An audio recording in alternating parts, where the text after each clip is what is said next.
सर्वांना नमस्कार। हिंदवी स्वराज्याचे संस्थापक छत्रपती शिवाजी महाराजांवरती नितांत श्रद्धा असणारे आणि त्यांच्या राज्यकारभाराचा आदर्श डोळ्यासमोर ठेवून ज्यांनी आपल्या देशाला जगामध्ये एक महाशक्ती म्हणून ओळख निर्माण करून दिली ते आपले सर्वांचे लाडके पंतप्रधान आदरणीय नरेंद्रजी मोदी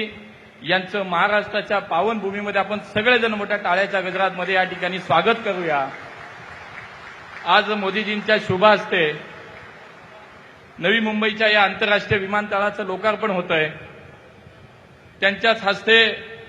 मुंबई मेट्रो लाईन 3चे लोकार्पण होतंय। मुंबई वन ॲपचे सुद्धा या ठिकाणी आज उद्घाटन होतंय। शासकीय ITI व तांत्रिक विद्यालयामध्ये रोजगार कार्यक्रमाचं सुद्धा अनावरण होतंय आणि अशा अनेक कार्यक्रमाच्या निमित्तानं व्यासपीठावरती उपस्थित आपल्या राज्याचे आदरणीय राज्यपाल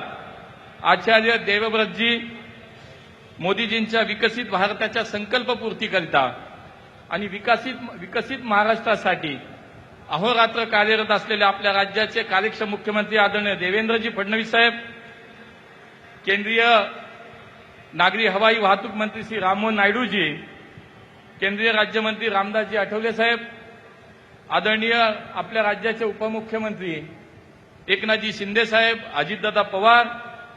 जपानचे भारतातील राजदूत मिस्टर ओनो केईजी, श्री गौतमजी अदानी, भारतीय जनता पार्टीचे अध्यक्ष रवींद्रजी चव्हाण आणि व्यासपीठावरती उपस्थित महाराष्ट्र राज्याचे सर्व मंत्री, खासदार, आमदार आणि आपण मोठ्या संख्येने या ऐतिहासिक क्षणाचे साक्षीदार होण्यासाठी उपस्थित असलेले सर्व नागरिक बंधू आणि भगिनींनो, देशाचे प्रधानमंत्री म्हणून मागील 11 वर्षाच्या काळामध्ये माननीय मोदींच्या नेतृत्वामध्ये प्रत्येक क्षेत्रात न भूतो न भविष्यती अशा प्रकारचा एक शाश्वत विकास सुरू झाला, एक मोठी क्रांती देशामध्ये सुरू झाली आणि आज आपण प्रत्येकजण आपल्या दैनंदिन जीवनामध्ये ते अनुभवतो। एका बाजूला देशाच्या सर्वसामान्य माणसाचा विचार केला गेला, त्याच्या जीवनामध्ये त्याच्या कल्याणासाठी मोठ्या संख्येनं अनेक जनकल्याणी योजना माननीय मोदीजींच्या सरकारनं आणल्या आणि त्या माध्यमातून आज देशातल्या 50% पेक्षा अधिक लोकसंख्या अशी आहे की ह्या कुठल्या ना कुठल्या तरी योजनेचा आज तो लाभार्थी आहे आणि म्हणून याचाच परिणाम आज आपल्या देशातील 25 कोटीपेक्षा जास्त लोकसंख्या ही दारिद्र्य रेषेच्या वरती आली आणि हे मला असं वाटतं की आपल्या सरकारचं मोठं यश आहे। आणि म्हणून मला असं वाटतं या सगळ्याच्यावरती एका बाजूला हा विचार करत असताना दुसऱ्या बाजूला जागतिक स्तरावरती सुद्धा या देशाला 4थ्या अर्थव्यवस्थेवरती आणणं, पुढच्या काळामध्ये आपण तिसऱ्या अर्थव्यवस्थेवरती येणार आहोत, ही या मोदी सरकारची मला असं वाटतं आपल्याला उपलब्धी आहे। माननीय मोदीजी नेहमी म्हणतात, जिस काम का भूमिपूजन हम करते हैं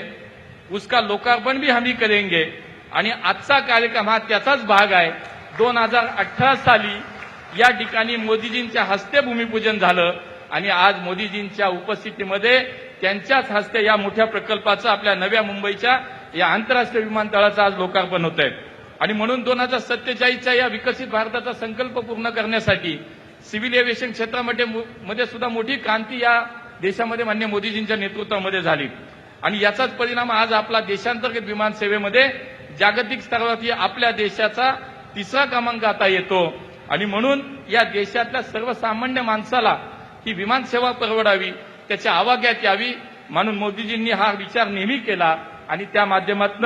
आपण म्हणतो की ते म्हणायचे हवाई चप्पल पहनने वाला हवाई सफर करेगा आणि याच्यातूनच या संकल्पनेतनं उडे देश का आम नागरिक ही भावना लक्षात घेता आज उडान योजना सुरू झाली आणि या उडान योजनेच्या माध्यमातून देशातील 99 विमानतळावरती जवळपास 637 हवाई मार्ग सुरू झाले आणि मागच्या 9 वर्षात जवळपास 1.5 कोटीपेक्षा अधिक लोकांनी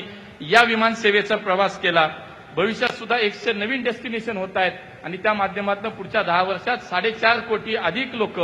ही या विमान सेवेनी या योजनेच्या माध्यमातून प्रवास करतील। बघा मागच्या 10 वर्षात केवळ मागच्या 10 वर्षात 38 कोटी लोकांनी या विमान सेवेच्या भारतातल्या प्रवाशांनी आज फायदा घेतला आणि म्हणून अगोदर लोक एसटी मागायचे, रेल्वे मागायचे, पण मोदीजींच्या नेतृत्वातील भारत बदलला, हा नया भारत आहे। आता लोक विमान सेवा मागतायत, हे खरं तर मला असं वाटतं याच्यातला बदल आहे आणि आपल्या राज्याचं सरकार सुद्धा याच्यामध्ये मागे नाही। आज महाराष्ट्र राज्य असं आहे की देशातील सर्वाधिक जास्त विमानतळ ही जर आज कार्यान्वित असतील तिथे आपल्या महाराष्ट्रामध्ये आहेत आणि त्याच्यामध्ये आज एक नव्या विमानतळाचा समावेश झाला। आपल्या राज्यातलं माननीय देवेंद्रजींच्या नेतृत्वाखालचं सरकार हे दिवसेंदिवस आपण पाहतो की विकासाच्या दृष्टीने वेगानं वाटचाल करत आहे आणि या डबल इंजिनचं सरकार राज्यामध्ये आपण पाहिलं समृद्धी महामार्ग असेल, अटल सेतू असेल, कोस्टल रोड असेल, मिसिंग लिंक असेल, राज्यामध्ये मेट्रोचा विस्तार असेल, या सगळ्या कामांमध्ये आपण पाहतो की हे प्रकल्प पूर्ण होत आले आणि आज त्यातनं एक भर अजून पडली आणि मोदीजींच्या शुभ हस्ते या मोठ्या प्रकल्पांचं आज उद्घाटन होतंय, लोकार्पण होतंय आणि मला असं वाटतं की या विकसित राष्ट्राच्या दृष्टीनं, विकसित महाराष्ट्राच्या दृष्टीनं अजून एक पाऊल पुढे पडलं। मी पुन्हा एकदा व्यासपीठावरच्या सर्व मान्यवरांचं स्वागत करतो और मैं फिर एक बार छत्रपति शिवाजी महाराज की इस पावन भूमि में माननीय मोदी जी का हृदय से स्वागत करता हूं, अभिनंदन करता हूं, धन्यवाद देता हूं। जय हिंद, जय महाराष्ट्र। आता isakal.com आहे देशातील नंबर 1 ची मराठी न्यूज वेबसाईट। प्रत्येक अपडेटसाठी isakal.com ला नक्की भेट द्या।